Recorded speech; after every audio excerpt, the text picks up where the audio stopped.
अस्सलाम वालेकुम दोस्तों, आप देख रहे हैं मेरा चैनल गोल्डन वर्ड्स और मैं हूं मोहम्मद ज़ैनुल आबिदीन। मैं आप लोगों के लिए मुख्तलिफ़ मालूमाती वीडियोज़ और मुख्तलिफ़ तज्ज़िये वग़ैरह लेके आता रहता हूं।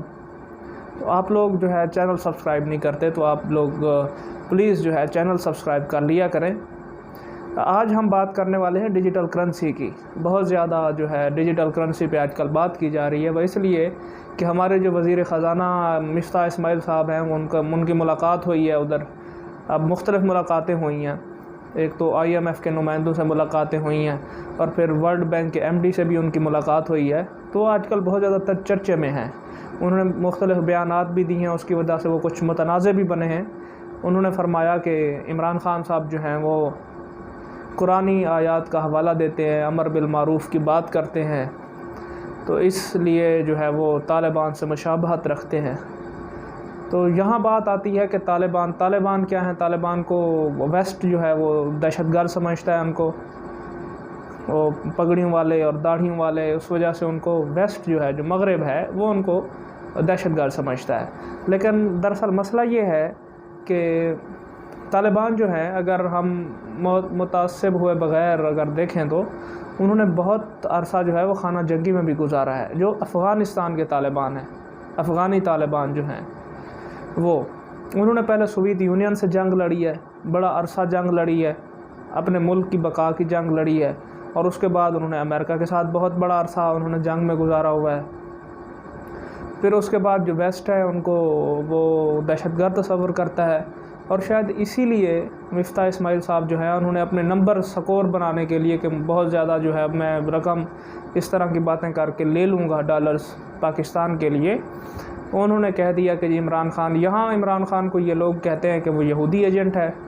इमरान खान साहब ने बारहा ख़ुद भी कहा कि मेरी शादी जो है, पहली शादी जो जुमैमा खान के साथ थी, वो इसलिए टूटी कि मुझे ये लोग कहते थे कि ये यहूदन है, इसके बच्चे यहूदन हैं। हालांकि वो कहते हैं कि उन्होंने बाकायदा तौर पे निकाह किया था और वो मुसलमान भी हुई थी। तो ये मुख्तलिफ़ चीज़ें हैं। मिफ्ता इस्माइल साहब ने स्कोर करने के लिए, अपनी स्कोरिंग के लिए उन्होंने कह दिया कि जी वो कुरानी आयात का हवाला देते हैं, तो वो उनको मुशाबहा समझा जाए तालिबान के साथ। तो इससे क्या आप तासुर देना चाह रहे हैं?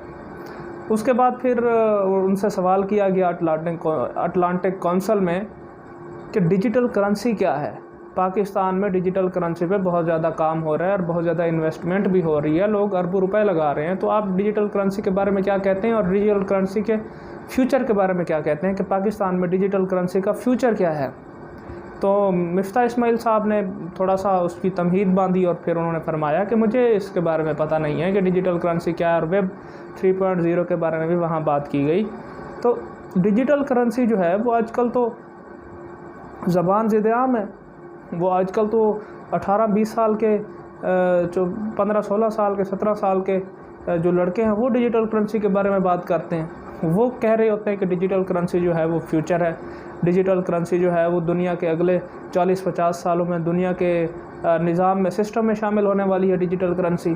तो हर बंदा कहता है आजकल डिजिटल करेंसी का बहुत ज़्यादा, पाकिस्तान में भी बातें की जाती हैं डिजिटल करेंसी के बारे में कि डिजिटल करेंसी जो है वो हम क्रिप्टो करेंसी को कहते हैं। डिजिटल करेंसी जो है हम वर्चुअल करेंसी को कहते हैं। डिजिटल करेंसी जो है वो एक पैसों की वो शक्ल है जो कि जिसका कोई ज़हरी कोई शक्ल नहीं है, ज़हरी कोई जिसामत नहीं है, फ़िज़िकल उसका कोई वजूद नहीं है। वो हमारे मोबाइल्स में होती है, वो हमारे कंप्यूटर सिस्टम में होती है। जिस तरह मुख्तलिफ़ क्रिप्टो करेंसीज़ हैं, पहले बिटकॉइन आई और बिटकॉइन आजकल बहुत ज़्यादा महंगी है। 70-80 लाख रुपए का एक बिटकॉइन है पाकिस्तानी रुपयों में। तो बिटकॉइन जो है वो पूरी दुनिया में उसका कारोबार हो रहा है, पाकिस्तान में भी बहुत ज़्यादा। हालांकि पाकिस्तान में लीगलाइज़ नहीं किया गया जो है डिजिटल करेंसी को, क्रिप्टो करेंसीज़ वगैरह को, और वर्चुअल करेंसी भी कह रहे हैं कि सिस्टम में बहुत ज़्यादा जो है कुछ सालों बाद शामिल होने लग जाएगी। बहुत से मुल्कों में लीगलाइज़ कर दिया गया है डिजिटल करेंसीज़, क्रिप्टो करेंसीज़ वगैरह को। वह हर किसी ने अपने वॉलेट्स वगैरह बनाए हुए हैं, और पाकिस्तान में भी बड़ी इन्वेस्टमेंट हो रही हैं। यूट्यूब के ऊपर बहुत ज़्यादा लोग सिखाते भी हैं इस चीज़ के बारे में कि किस तरह आप इन्वेस्ट कर सकते हैं क्रिप्टो करेंसी वगैरह में, बिनांस के ऊपर और बाकी काफ़ी सारी जो वेबसाइट्स हैं जिसके ऊपर ट्रेड किया जाता है क्रिप्टो करेंसी वगैरह को, और लोग उसको ख़रीदते भी हैं और बेचते भी हैं, लेकिन एक लीगल उसको दर्जा हासिल नहीं है पाकिस्तान में अभी। उसी के ऊपर बात करने के लिए उनसे सवाल किया गया हमारे वज़ीर ख़ज़ाना साहब से, और जिन्होंने उसको टाल दिया कि मुझे इसके बारे में इल्म नहीं है कि डिजिटल करेंसी क्या है।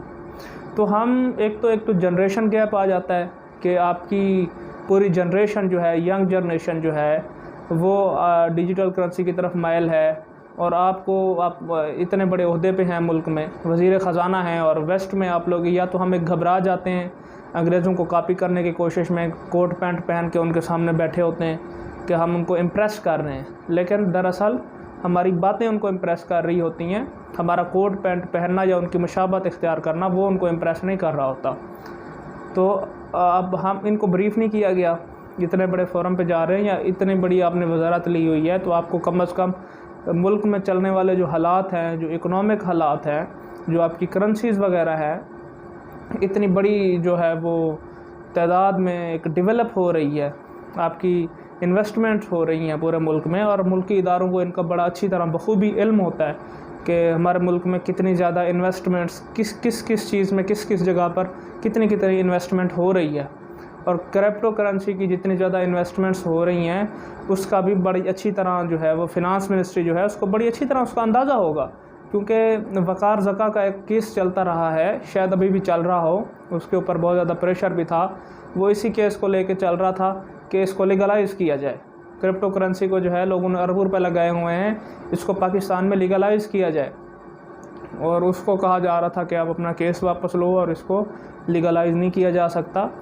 और तो ऐसी चीज़ों का हमें जो है वो हमें लेना चाहिए, फिनांस मिनिस्ट्री से ब्रीफ़ लेना चाहिए कि हम जा रहे होते हैं जब वर्ल्ड फोरम पे या कहीं हम जहाँ बैठे होते हैं, जब हम उसके बारे में बात करते हैं तो हमें पहले ब्रीफिंग लेके जानी चाहिए कि आप पूरी कंट्री को रिप्रेजेंट कर रहे हैं, आप अपनी ज़ात को रिप्रेजेंट नहीं कर रहे, आप पूरी कंट्री का, और आपकी कंट्री में हर सोच रखने वाला कोई क्रिप्टो करेंसी का जो है वो, हालांकि बहुत सारे लोग, बहुत ज़्यादा जो नौजवान लोग हैं, जो नौजवान जनरेशन है वो इस बारे में बहुत ज़्यादा कंसर्न्ड है, बहुत ज़्यादा इन्वेस्टमेंट का इरादा रखते हैं बहुत सारे लोग।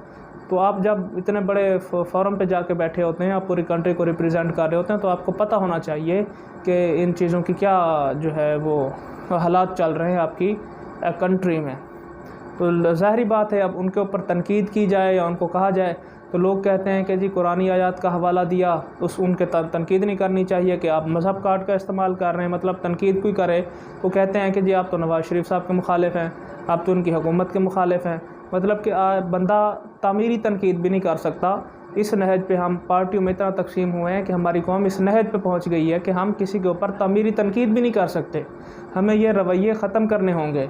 हम जिस भी पार्टी से वाबस्ता हैं उस पार्टी से पहले पाकिस्तान आता है, उसके बाद आपकी पार्टी आती है, उसके बाद आपका लीडर आता है। तो सबसे पहले आप पाकिस्तान को रखें, उसके बाद अपनी पार्टी लीडरों वगैरह को आप एक हद में रहते हुए सपोर्ट करें, एक हद में रहते हुए सपोर्ट करें। उनको भी आप इस लेवल तक ना ले जाएं कि उनको गलतियां नज़र ना आएँ, वो आपको बिल्कुल फरिश्ते मालूम हों कि ये तो जी गलती कर ही नहीं सकते क्योंकि हम इनको सपोर्ट कर रहे हैं। तो सब के ऊपर तामीरी तनकीद करें, सबको उनकी गलतियों का एहसास दिलाएं और उनको बताएं कि सही क्या है और गलत क्या है। सिर्फ अंधे बन के, हाथ बांध के उनके पीछे ना खड़े हो जाएं। इस वजह ये अगर इसी तरह आप चलते रहे तो आप कभी तरक्की नहीं कर सकेंगे। आप इन लोगों के पीछे भागते रहेंगे और ये लोग अपना मफाद लेके जाते रहेंगे। ये लोग फिर इनकी औलादें, और ये सारा सियासत का जो सर्कल चल रहा है इसी तरह चलता रहेगा जब तक लोगों में शऊर पैदा नहीं हो जाता। अल्लाह ताला आपका हामी और नासिर हो। इजाज़त दीजिए, इंशाल्लाह मिलते हैं अगली वीडियो में। अल्लाह हाफ़िज़।